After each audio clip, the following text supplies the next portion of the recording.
Hi, welcome to the galley. In the galley today, as you see, I have a mess of beets here, and I decided that it's a rainy day. I don't know if you can hear it, but it's raining. That this rainy day is going to be a perfect day for us to make a roasted beet salad. So we're going to roast these beets. We're going to toss them in some herbs, roast them up, and then for this salad, we're going to candy up some walnuts with a little cinnamon in there, so it'll be a little sweet and spicy for our crunch for our salad, for that smooth kind of tangy bit of our salad. We got some blue cheese. For crunch, we've got apple, and we're going to toss all of this beautiful goodness in a roasted shallot vinaigrette. So, if you're ready, let's get started. So, I just thought I'd show you real quick how I store my herbs. And I went through here earlier and kind of switched out all my herbs for fresh herbs because I've had my herbs in here for about 6 weeks. So they're looking like not too sad, but a little bit sad. So I wanted to take out all of the ones that had been in there a while and replace them with new herbs. And we're going to use those other herbs to chop up today and toss our beets with. And it's just a simple method of what we have here. So we have some oregano here. And when you do your herbs like this, yeah, they can last up to 6 weeks. I've had herbs last 6 weeks in here. Make sure you take away any kind of rubber band or whatever's holding them. I always clip the ends a little bit. Any leaves that look brown or unhealthy, you want to remove those. And then I just wrap them up in a nice clean dry paper towel. And because I have several in this one bag, I always take a paper towel and wrap around that has their name. So when I go looking for an herb, then their name is on them in the bag. And you just want to store these in any kind of an airtight container. Make sure you get all the air out of there. And just throw this in your crisper container. Doesn't take up a lot of space. Those of us who live on a boat, sometimes we go 6 weeks without going to the grocery store, and we have small fridges, so you don't want to take up a lot of space. So this is a great way. It doesn't take up a lot of space, and it keeps your herbs fresh for a long time. So I've cut my beets away from my greens. Now sometimes in the grocery store and at the farmer's market, they're just loose beets. Sometimes you get them with the greens attached. And I always like when I get them with the greens attached because these beet greens are an antioxidant. They have vitamins A, C, K. They have iron, zinc, potassium, magnesium. So super, super good for you. And you can just saute them, you add them to soups or omelets. I'm going to save mine and I'm just going to make a beet green pesto, and then I can pop that in the freezer and just have it for who knows what. Or maybe I'll just throw it in some pasta. But don't throw your greens away. You want to eat your greens. They're good for you. So now that you've removed your beets, let's peel them and get them cut up. So I have rosemary, thyme, oregano, and some basil. Now, that basil is not the prettiest basil I've ever seen. It has been in my refrigerator for probably 4 to 5 weeks. But that's okay. This is a great way to use that basil or any herb that's maybe getting a little peckish, because we're going to roast them so they don't have to be super pretty. And this is just a great way to use them. And if you don't have fresh herbs, you can absolutely substitute dry herbs and just pick the ones that you like. Pick the ones of your choice. I would recommend thyme being one of them. Thyme is really good here. So I'm going to get this chopped up and in our bowl, and then we'll move on to the star of the show, those beautiful beets. So I have my herbs there ready for my beets. I have washed my beets. Now I am going to peel these and cut them, but I still always wash everything because this outside, you don't know what was on that outside from all of the shipping and every place that it's been. So I don't want to hold it while I'm peeling and then touch anew with what I've touched from the old skin. So even though I'm going to peel these, I still go ahead and wash them really well. But for this beet salad, I want to peel and cut my beets so that they are just completely encrusted in these herbs, and then they're ready for the salad, and they're already bite-sized pieces and ready for the salad. And I don't always see golden beets, but I like the golden beets too, and I just thought how pretty that will make the salad to have both the golden and the red beets together. So I'm going to get these peeled and then we'll get them chopped up.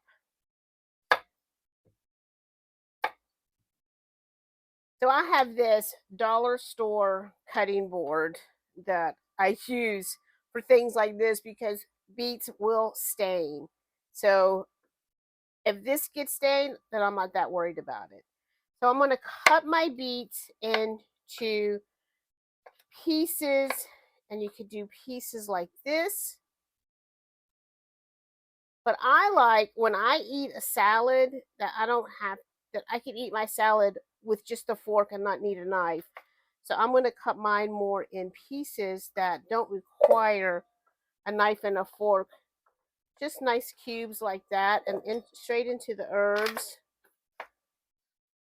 So I have my oven heating. I've got my oven on 425. We're going to toss these in these herbs, salt and pepper, a little oil. I'm going to put them in a cast iron skillet, but you can use any vessel that can go into the oven. You can put these in, and you can see that red bleeding out of there. So if you don't want red fingers, you can wear gloves. If you have a cutting board that's special to you and don't want to maybe turn it red, then I definitely suggest a cutting board that's not your favorite. So here are those beautiful beets. I'm going to toss them around in those herbs. How pretty is that? Isn't that gorgeous? And let's do some salt, some nice kosher salt in there. Cracked pepper.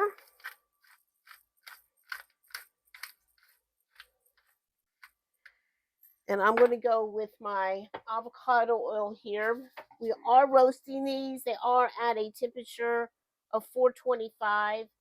So I definitely want an oil that's going to withstand that temp without getting too hot and maybe cause my beets to taste a little scorched or burnt. So aren't they just beautiful? Beautiful little jewels.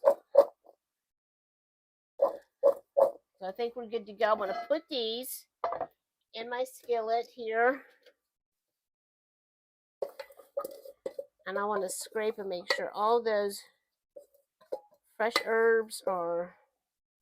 Oh, I'm already so excited for this salad, just seeing these.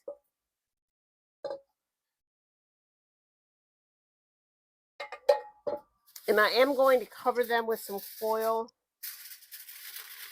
just to keep them from drying out.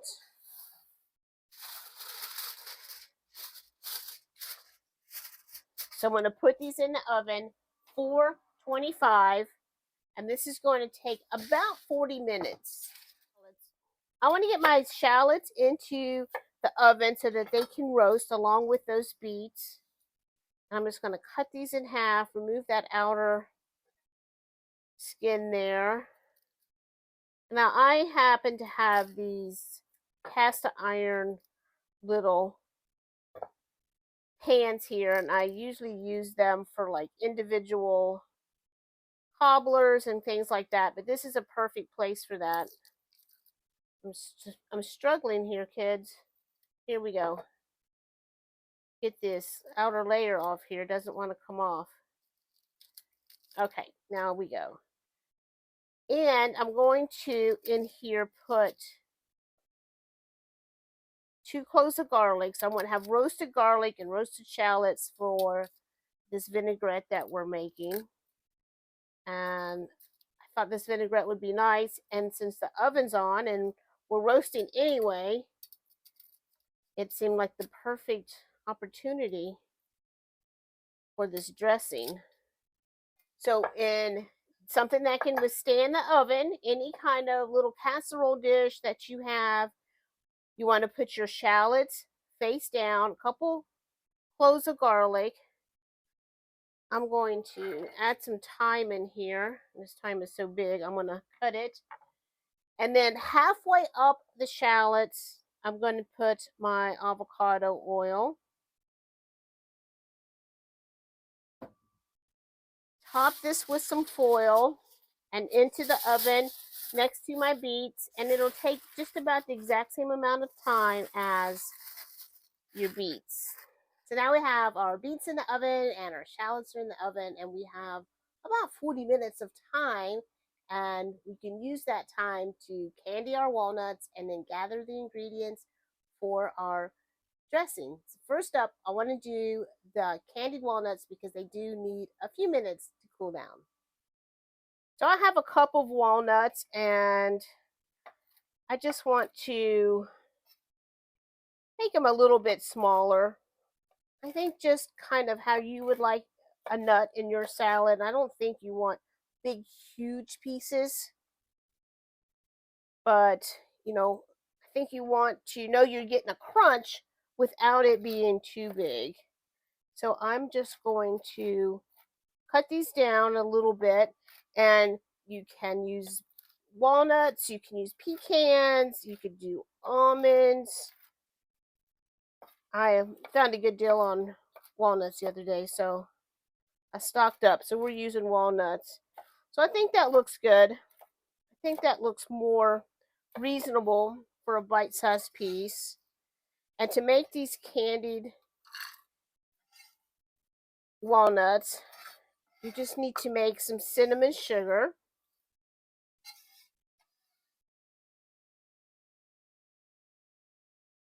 So I put a third of a cup of sugar, and then I added about a quarter of a teaspoon of cinnamon. Now, you could do more cinnamon, less cinnamon, depending on how much cinnamon you want. If you want it spicy, you could add some cayenne to this. But I don't want the cinnamon to overpower, so I thought a quarter of a teaspoon would be just perfect. And then we're going to take these to the skillet. So I've got my skillet on medium-low heat, and I've got a pretty big skillet here because I really want these walnuts to just be one layer and not stacked on top of each other. So when you do this, be prepared. You want to stand here with it and not go anywhere. Now you want a piece of parchment paper on a sheet tray ready to go. So I'm going to put my walnuts in, and then I'm going to put that brown sugar mixture. And we're going to stir these two combine, and we are just going to keep stirring these until that sugar completely dissolves and caramelizes around these walnuts. So don't walk away from this. Stay close to it.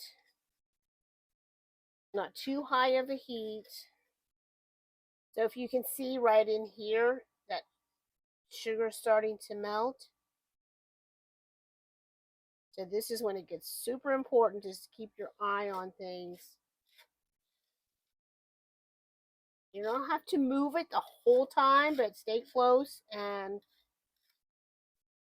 keep an eye on it. Can you see that? Do you see how that's starting to do its magic? Now you just want to keep doing this until you know all of that sugar has dissolved.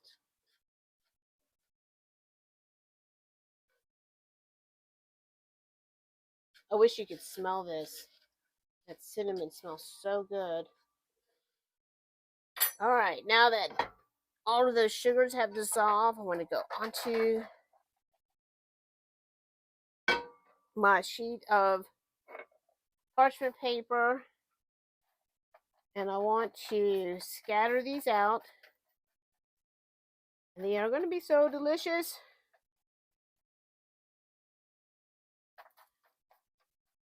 All right, so now we have another element of our salad done. We can move on to getting our ingredients for our dressing ready. So for our vinaigrette, easy ingredients. We have some vinegar. You could do red wine, you could do white wine, you can do cider, you could do balsamic, although I think balsamic might be a little heavy and kind of overpower. And I really want those roasted shallots to shine through. So I have this Pinot Grigio vinegar. So that's going to be my vinegar of choice. Dijon, honey, and of course for the oil, I'm going to strain off those shallots and I'm going to use that oil, and then I'll make up the difference in olive oil. So look how pretty that is. So I'm going to call them perfectly done. I can stick my fork, it goes straight through them. I'm not meeting any resistance, and I haven't overcooked them either. So they still have a bit of a tooth feel to them. And then we also have these roasted shallots, and they look beautiful. That's going to make our beautiful dressing. So now that we have these things out of the oven, we can get this dressing made and start building this salad. So the first thing that I want to do is strain my shallots. Oh, they're going to be so delicious. I'm going to use my immersion blender. That if you don't have the immersion blender and you have a food processor or a blender, use your blender. So to this, let's start adding our ingredients. And I'm going to do 2 teaspoons of my Dijon, and I'm just going to give this the eyeball teaspoon and not have to worry about dirtying a measuring cup. And then I want a teaspoon of honey. And again, we're just going to eyeball this. Now my vinegar and my oil, I'm going to add my 1/4 cup of vinegar. I'm going to remove my thyme. And I know that looks kind of crispy, but it's just super caramelized. It's going to be delicious. I think there's more thyme. In we go. So I know I want a 1/2 cup of oil because I'm going to have that ready to go. Perfect. And of course we want some kosher salt in there.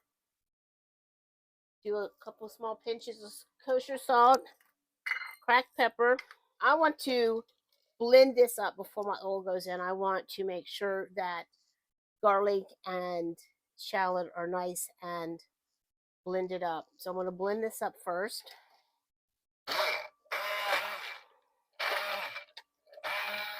And now I'm just going to tilt this over to the side a little bit.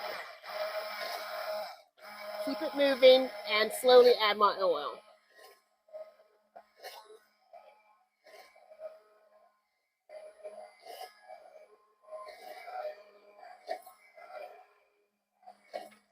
All right, are we ready to taste? I think this is going to be so delicious with those beets.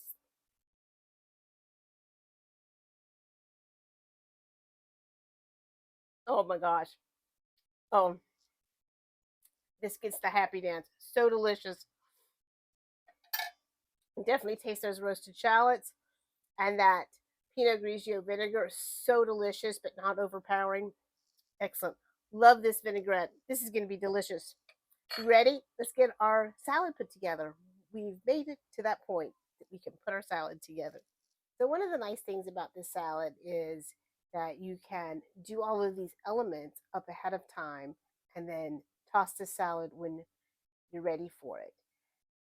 Easter's coming up. This would be a great salad to go with your Easter dinner. It would pair just fine with ham or lamb, and I did not mean to rhyme there, or chicken, whatever you're having for Easter. This would be a great salad for it. You could even do all these elements up the day before. So I went with this Carolina Crunch Mix, and this is from Hendersonville, North Carolina. So this is a product that didn't have to travel all the way across the country to get to me. It has baby red and green leaf lettuce, and it actually has baby beets in it. So I like when I can find them. Then they have the baby romaine, the red and green romaine. Those are really nice too. But you can use any lettuce here that you want. I normally tend to go towards those buttery lettuces. I'm not a big fan of those bittery peppery lettuces. But if you liked arugula, you could definitely put that arugula in here. It's just probably not something that I personally would choose. So I am going to put our greens in here. And I've waited to cut my apple, obviously, because you don't want it oxidizing and turning on you. But if you wanted to do it up a little bit in advance, you could just soak it in some lemon water. I did wash my apple. I chose Cosmic Crisp, I think. I wanted something that was crisp and had a little bit of sweetness and a little bit of tartness. And again, we're going to cut this just like we did everything else in our salad into bite-sized pieces.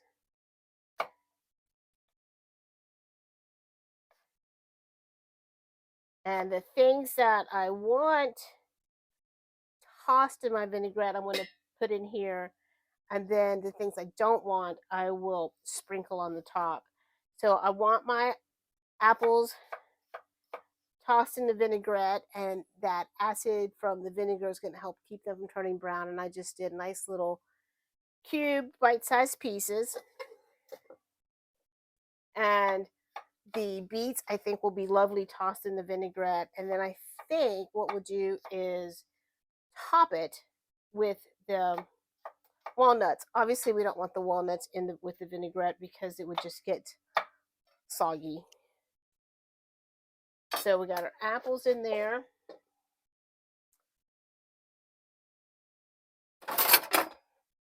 Seem to be at a loss for things today. And then I'm going to do some beets. And I'm just kind of doing this as like for one person, for me. So obviously I'm going to put all of those beets in there. I want a little salt and some pepper.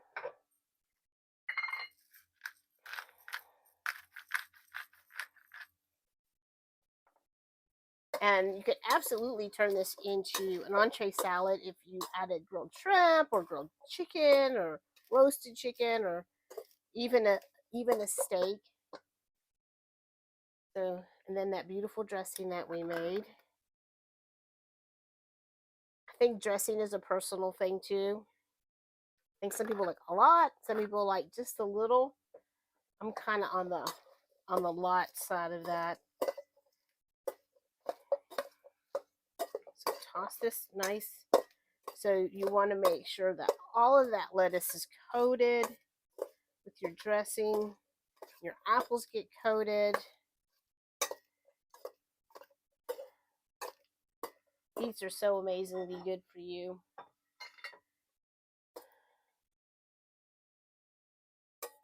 So here we go in our bowl.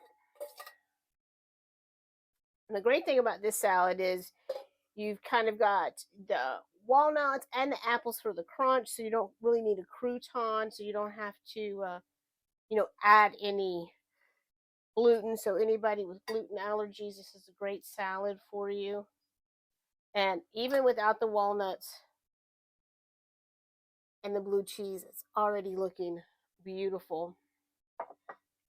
I went for this cave aged blue cheese that's actually an American blue cheese, and just beautiful. I'm an absolute fan of blue cheese. I just love blue cheese. Now, if you're not a fan of blue cheese, you got goat cheese here. Goat cheese and beets are just an absolute classic classic pairing. You see goat cheese and beets all the time together. And I love them together too. I just thought, let's mix it up. Let's do some blue cheese. But you could do goat cheese, you could do feta, you could do any cheese that makes you happy. That's what it's all about, right? Making us happy. All right, and then for that crunch, we're going to top this with those beautiful candied walnuts. I just love this salad. I hope that I inspired you today. The next time you're at the grocery store, you see a bunch of beets, and you think, "Yeah, I'm gonna make a salad with that." That's a perfect idea. They're so good. Okay, so of course we're at that time. And look at this beautiful salad we made today. How beautiful is that? So many vibrant colors in here. We've got yellow and red and white and just beautiful. So I'm going to get this bite perfect because I want a little bit of everything. So I've got apple, beet. I guess I should leave the lettuce on there. I want some blue cheese. And I want one of those walnuts. So I built the perfect bite. Let's see how it is.